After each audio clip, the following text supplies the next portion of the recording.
Zone technique, Nicolas Venance. Zone technique, une émission d'actunautique.com. Bonjour et bienvenue à vous sur Zone technique. Alors aujourd'hui, chers amis, sur Zone technique, je vous propose de nous intéresser au développement de l'éthanol dans le nautisme. Pour cela, je suis à Marseille, chez BioMarineTech. Je vous propose de rencontrer tout de suite son directeur technique, Rodolphe Marmin. Rodolphe, bonjour. Bonjour Nicolas. Alors Rodolphe, vous êtes directeur technique de BioMarineTech. BioMarineTech, c'est une toute jeune entreprise de Marseille qui est adossée, qui est un spin-off d'un très gros distributeur de bateaux de plaisance. Le potentiel de l'éthanol, il est énorme dans le nautisme. Tout à fait Nicolas, ça représente des énormes volumes de bateaux, de consommation de carburant et donc d'une activité supplémentaire pour notre entreprise. Alors, parlez-nous de l'éthanol et de ses avantages en termes d'environnement, mais également en termes de consommation et de coût d'usage. Tout à fait, en termes de consommation, on est sur des baisses de production de CO2 de l'ordre de 63%. Après, en termes économiques, où effectivement aujourd'hui on a un carburant qui est proche d'1,80 € au niveau des stations-service, mais aussi 2 € un peu plus dans les ports, alors qu'on a un prix de l'éthanol en station-service aujourd'hui qui est aux alentours de 0,75 centimes d'euros. Effectivement, c'est plus de la moitié moins cher. Alors l'éthanol, quelque part, Rodolphe, vous êtes tombé dedans quand vous étiez tout petit, si je peux me permettre. C'est gentil. J'ai commencé l'éthanol en 2006. J'étais un des tout premiers installateurs d'éthanol, de boîtiers de transformation à l'éthanol. Donc j'ai tout connu, les débuts un peu chaotiques avec très peu de stations-service. Après une partie où malheureusement ça s'est un peu étouffé. Et puis depuis maintenant 5 ans, une très belle embellie du fait d'une législation qui devient très importante et qui permet d'encadrer un peu toute cette politique au niveau de l'éthanol et surtout un développement des stations-service qui est extrêmement important aujourd'hui. Oui, avec le fait que quand on met un boîtier éthanol sur sa voiture, on a maintenant une nouvelle carte grise. Donc c'est vraiment une reconnaissance de l'État de l'avantage éco-responsable de ce carburant.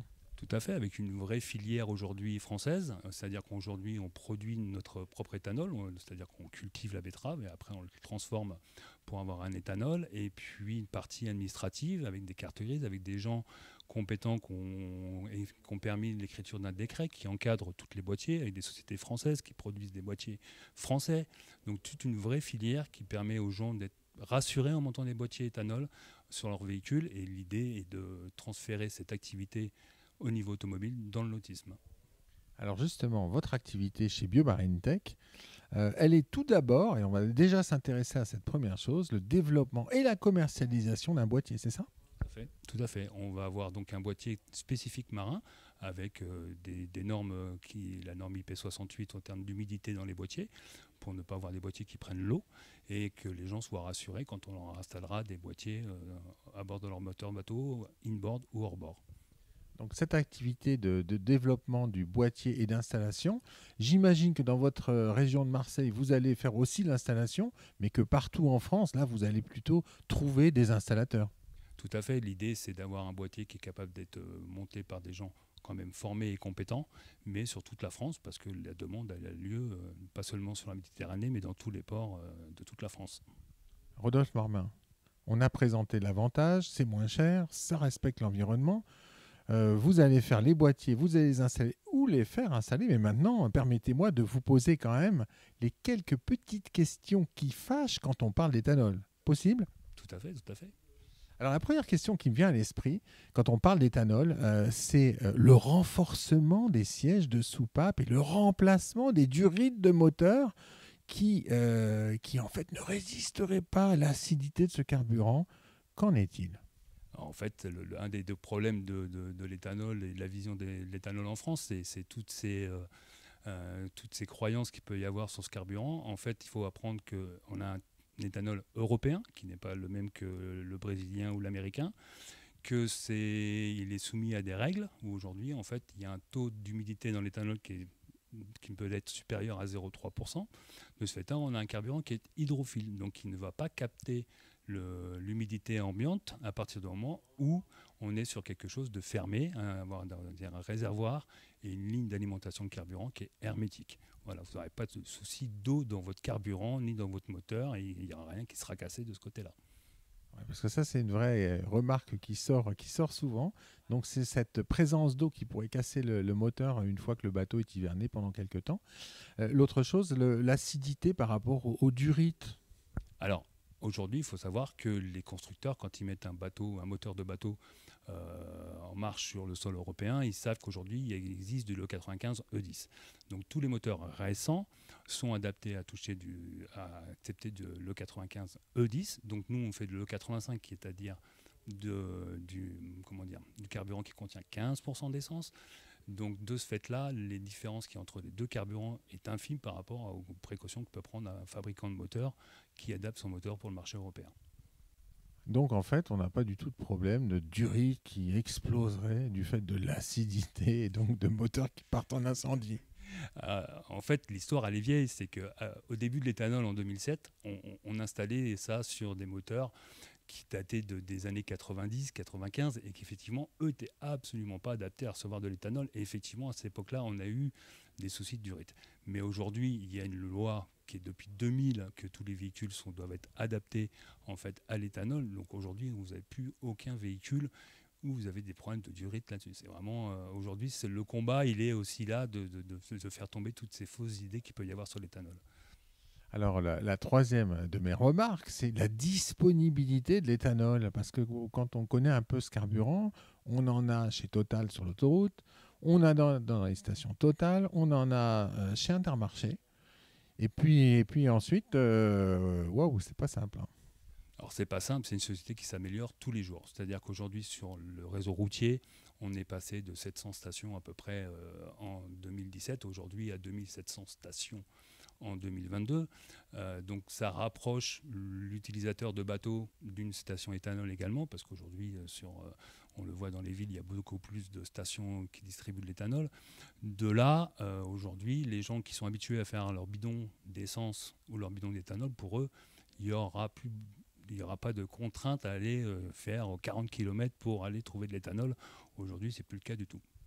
Mais alors, quand on a 300 litres en soute, si je peux me permettre, ou un peu plus, on fait comment quelle est la solution à laquelle vous avez réfléchi et que vous êtes en train de mettre en place?